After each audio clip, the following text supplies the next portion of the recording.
Hello, Tansy, and welcome to Embracing Power and Potential. I'm so glad to have you here, and yeah, thank you for being here. Thank you. I'm excited to chat to you today, Portia. Yes, I know. So am I actually. I think you have bring a lot of value to my audience. I know that you're a published author and a best-selling author.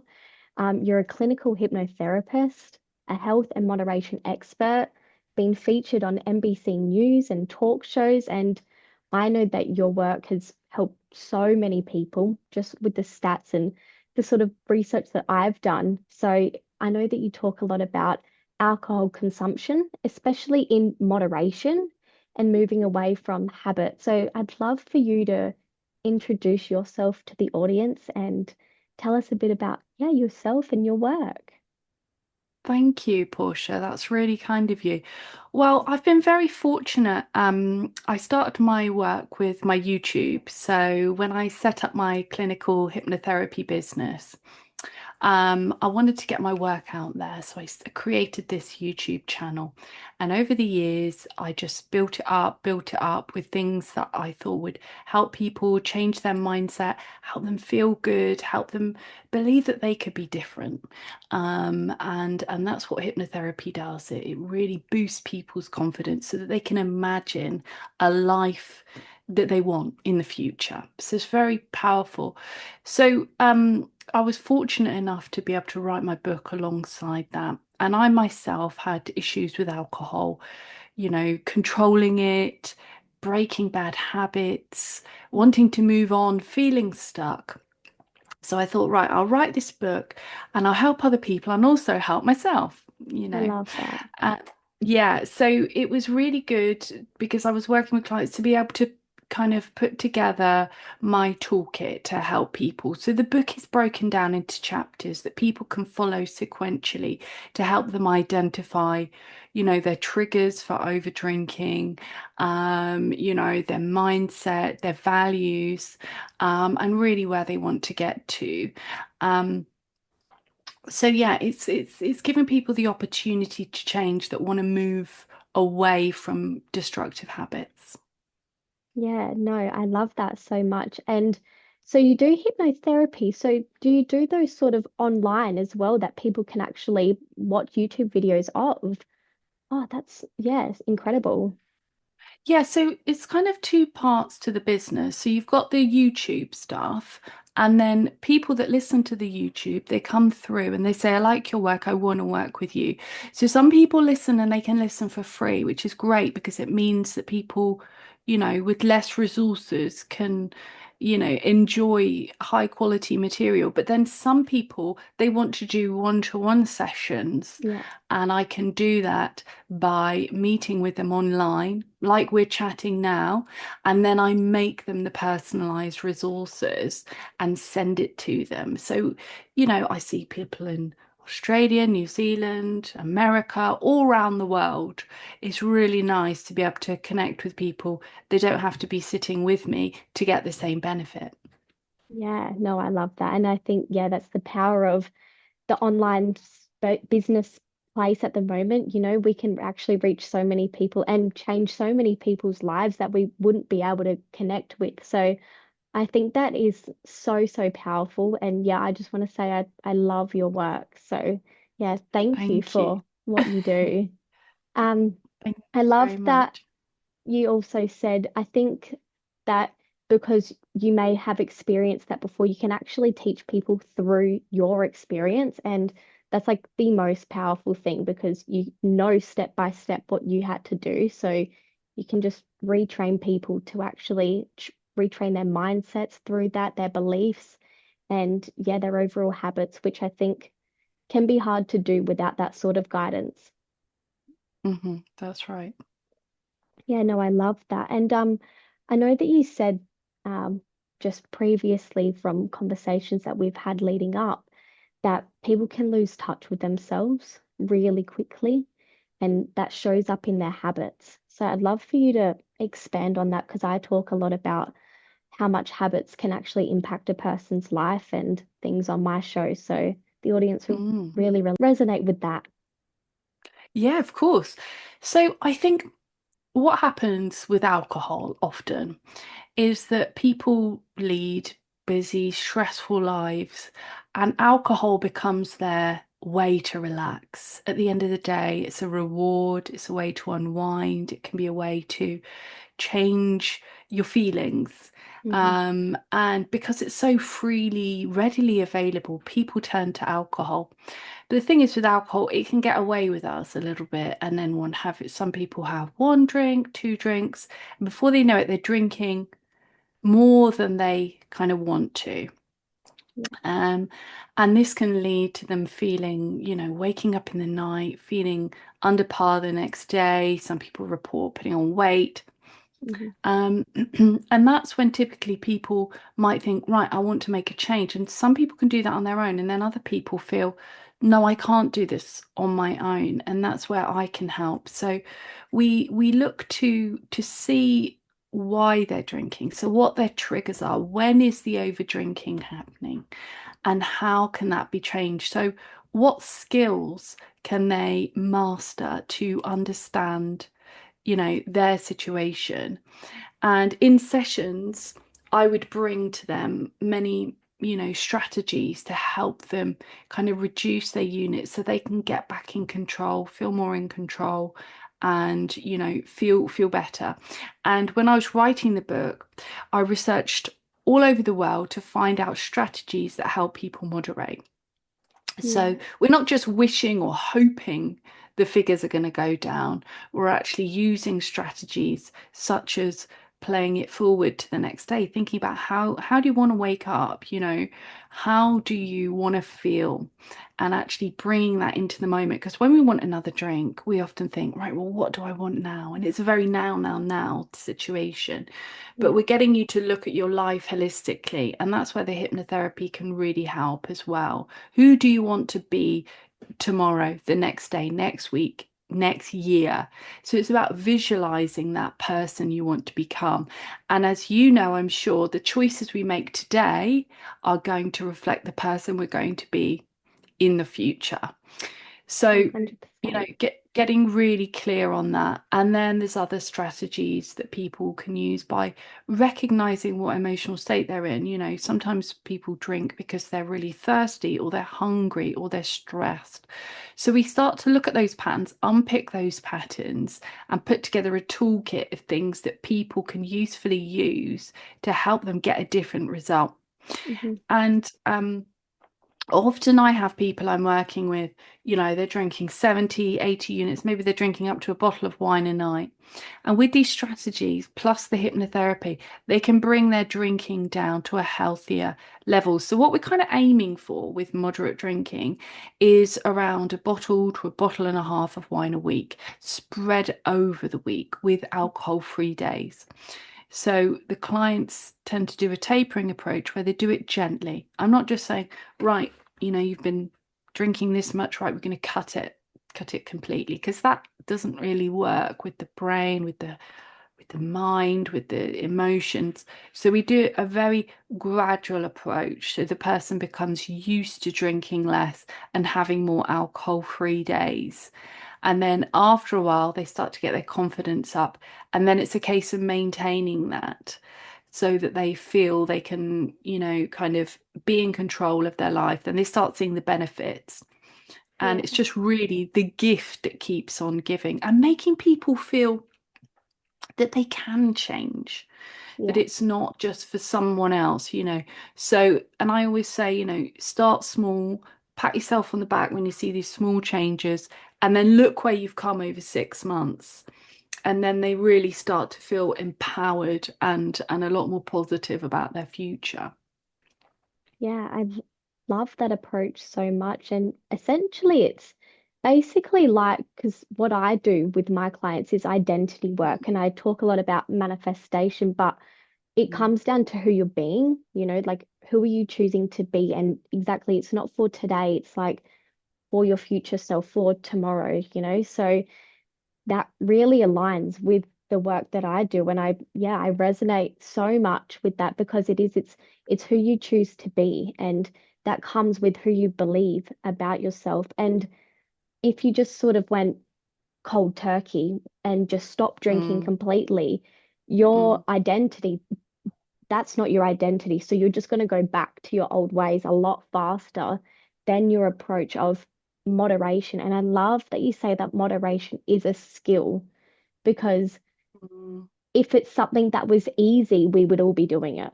So it's something that you mm, actually have to practice and train your brain and train your body to do in that gentle sort of approach, which I really love that.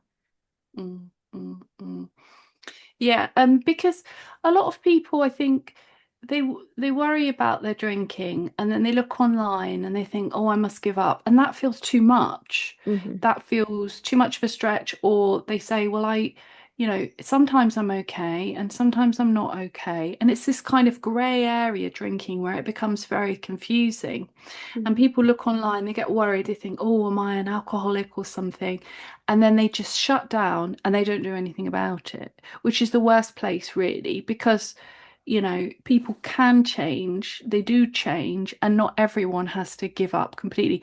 And then some people cut down and then they decide, right, well, actually, I feel better and better. I'm seeing the benefits, and now I do want to go alcohol free. And previously, that would have felt way too much for them. Yeah. But with moderation, a lot of the time, because you're cutting down on your units, you're saying no to alcohol. You're thinking about, okay, so what happened on that night out? Did that go well? With those kinds of people, do I drink more?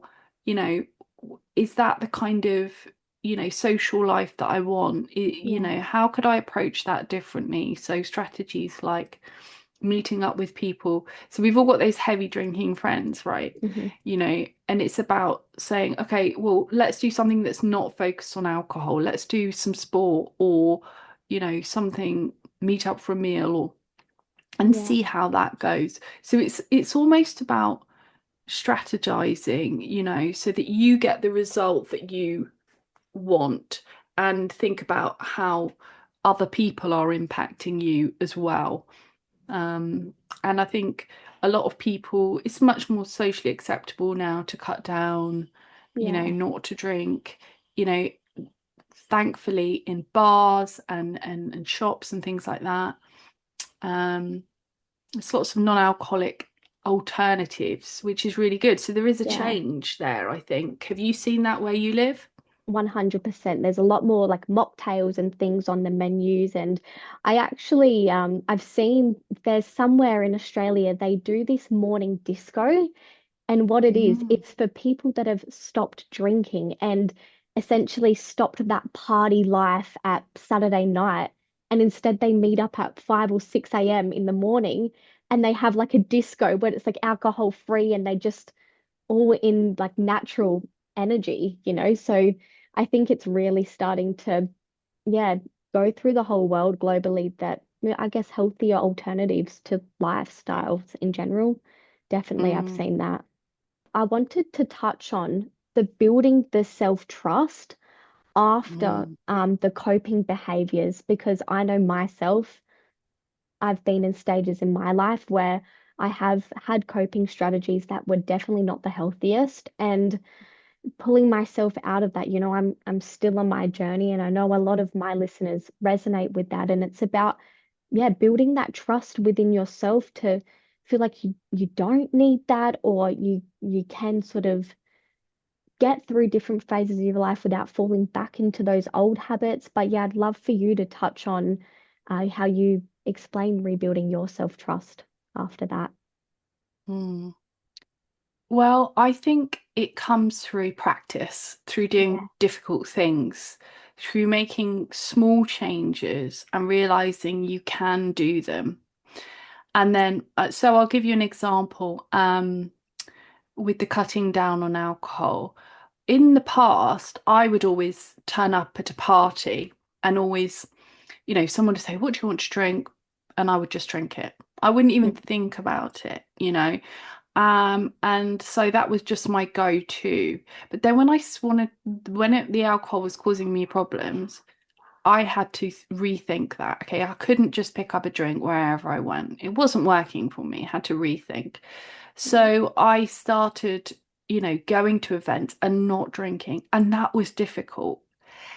But afterwards, I think, wow, I can do that. I can get through that tricky phase. I can, feel proud of myself when I woke up the next day. And every time I did that, I built that bit of self-trust. And it is about, putting yourself out of your comfort zone as well, Yeah, because it's about doing something that you haven't done before.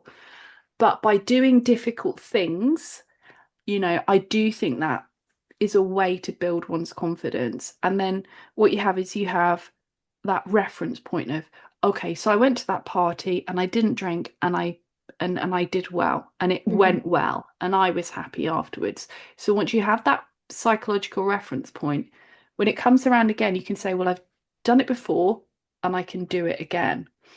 yes, So I think building up in, small blocks as you go towards, your final destination, not final because no one's, fixed or whatever, but yeah, so you can show progress. And it's not about, I always say that progress isn't perfection. It's yeah, about, the direction of travel that you're going.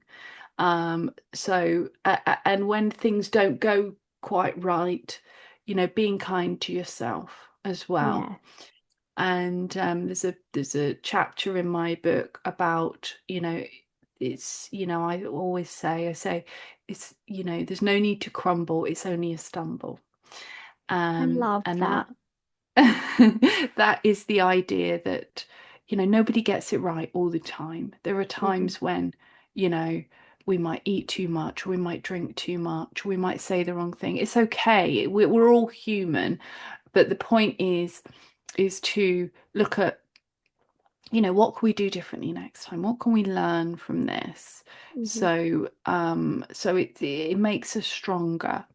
So I think there's a lot of kindness needed, reflection, and really being your own cheerleader and patting yourself on your back when you make those small steps towards, longer term progress. Yeah, no, for sure. And I love that. I think going back before when you were saying, like seeing which friends make you feel like you need to drink more, it's like a lot of self-reflection. And when you actually become aware of the things, that's when you can change them. So becoming really aware with your patterns, with who you're hanging out with, and then also collecting that evidence. I talk about that so much with creating a new identity for yourself. It's you have to create the evidence and see, oh, like I did that thing and that wasn't so scary, or I went to that party and I didn't drink and I was okay. I still had a good time, or I didn't feel the need to be pressured, and I'm proud of myself, like you said, and giving yourself that self-compassion at a time where you're doing something that is challenging. Like you said, your brain doesn't realize because you're like so used to drinking. When you're not doing that, it's so unfamiliar that it actually nearly feels unsafe in your body. And that's where we just fall back to those old patterns. But if you can keep like, even talking to yourself and just reaffirming that like you're okay and actually looking back, I think like you said, on your progress would make such a difference because you can be 6 months ahead and not realize. And then you look back 6 months ago at the habits and the way you were living day to day and think, wow, like I I have made so much progress, and then that keeps you wanting to keep doing better and keep doing better. So I Mm. really like that gentle approach because I don't believe that you can just try and stop a habit and you'll stop because your brain in your identity doesn't match that yet. Absolutely. I love the concepts that I actually want to read your book because even if it's something that it's not specifically drinking. I believe that you can really recreate and change any habits and identities through this. But of course, the drinking is like the main part of it. Well, the concepts are the same in terms of any behavior change or any Yeah. change that you want to make. Yeah. Yeah, no, exactly. And you talk about building sustainable habits that actually stick. So what do you think is so important in that progress, in that process of creating those new habits? Um, I think trying things that work for you and getting together a kind of repertoire of tools that work because not everything's going to work for everybody. Hmm. So I'll give you some examples of the strategies that I might use. So things that really worked for many clients would be you know, limiting the amount of alcohol that they had available. So, for example, a lot of people, would be getting through a lot of alcohol, but then they'd have it freely available in their house. They'd have full bottles of wine, for example. So, getting to the habit of buying smaller amounts, but only buying what you intend to drink. Now, the wonderful thing is, and we've got these in England, and I'm sure you have over your way, is smaller bottles of wine. Yeah. Those little quarter, those little half bottles, perfect for those solo parties when you want to have a little bit, but you don't want to overindulge. Getting into the habit of buying those smaller amounts is really, really good.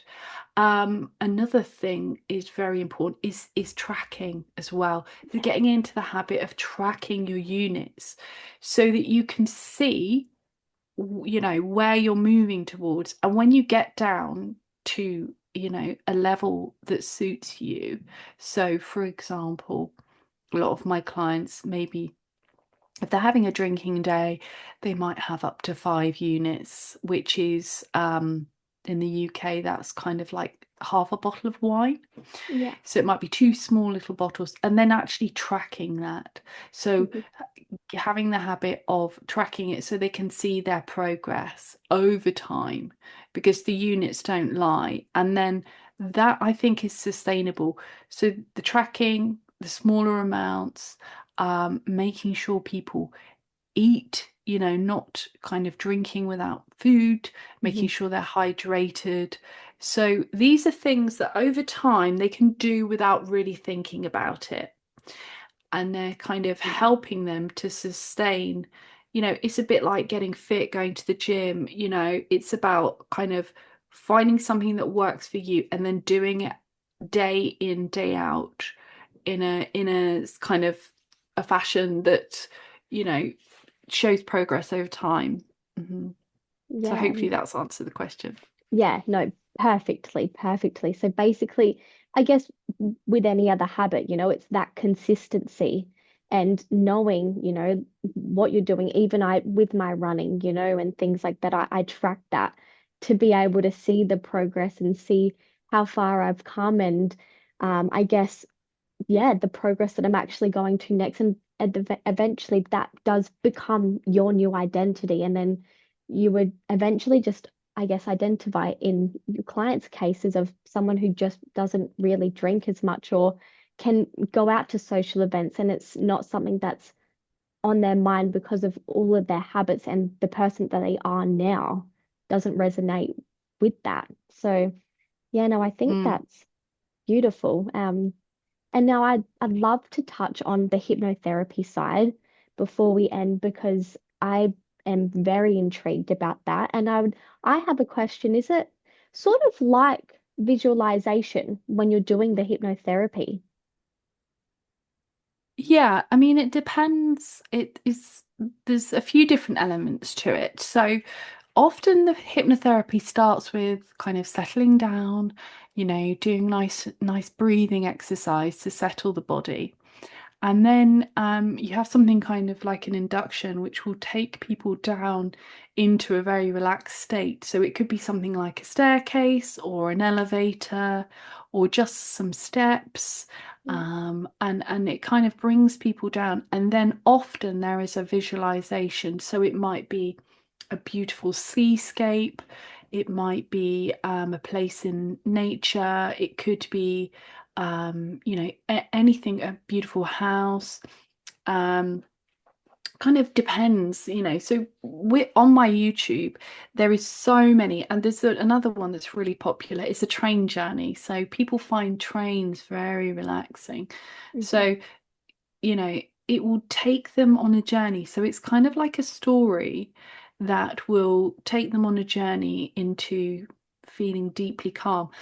And the good thing about it, particularly for sleep hypnosis, which I do a lot of, Yeah. is that when people go to bed, often they're kind of their mind is whirring, they're thinking of what happened today, what did I say, what am I doing tomorrow, you know. Whereas if they have a story, like a very gentle story, slightly, not very stimulating story, it can kind of just take them into a relaxed state. And that's the kind of sleep hypnosis that I do. When it's Right. more behavior change, then it's less relaxing because I don't want to put them to sleep. Yeah. So it's just they're very varied. It can be visualization, it can be without a visualization. It just kind of depends on the type of hypnosis that you're doing.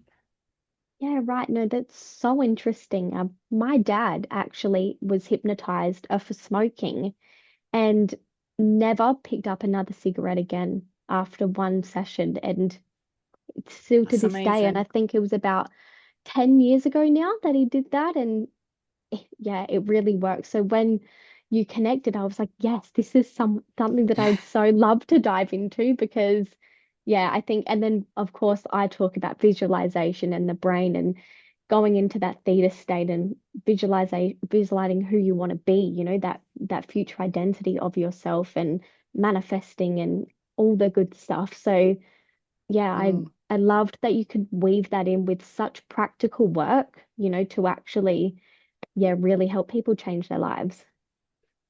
Yeah, actually, on that note, there is some quite a lot of manifestation recordings on my channel that your listeners might be interested in.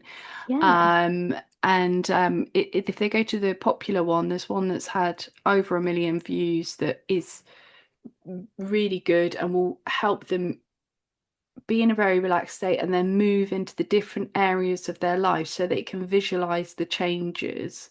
And that's been a really nice one. And they can listen to that as they go off to sleep at night. So, it's a good one to fit in with people who have busy lives but still want to, love. move forward. Yeah. Yes, no, that sounds like me. I'm trying to fit in things like in my routines whenever I can. So I will definitely be listening to that actually. But I will pop all of your links in the show notes as well. But I'd love just before we finish up for you to share where people can find you, how anyone can work with you, your book, all of the things. Sure. So, my YouTube is just Tansy Forrest. So it's Tansy, Tansy, and then Forest with a double R. So that's the YouTube channel. My book is called 10 Steps to Drink Less and Live Well. And that's also the book website as well. And then my website is tansy at tansyforest.com. My Instagram is tansy_forest. So yeah, it's all there. If you put my name in, it'll all come up. And yeah, there's plenty to enjoy, whether it's the book or the recordings. Yeah, perfect. And I know that you did have a course at one stage. I was wondering if you were still running that, if anyone could join or work with you. Yeah, so I've got my course is almost finished and I've got a wait list. So if you go to the Drink Less Live Well website, you can put your name down on the wait list. And I'm actually looking for people to try out the new course. So put your name Mm. down there and you'll get lots of information about that coming out imminently. So yeah, thank you very much for mentioning that. No, of course, because yeah, I think that your work is genuinely really powerful and I'd love that. And if I can help people find you, then I'd love to be that source. So yeah, thank you so, so much for coming on today and being a part of the show. I know that I got so much value out of this conversation, and I'm sure the audience did as well. So thank you. Oh, it's been wonderful, Portia. And yeah, thank you for being so welcoming to me today too. No, of course. And yeah, guys, every all the links will be in the show notes. So definitely go and check Tansy's workout. And if you did love this episode, you can share it to your Instagram stories. You can tag myself, Portia Udding, and Tansy's Instagram, and we can reshare it and spread our communities together and keep us growing. So thank you guys so much for listening, and we'll see you in the next episode. Bye.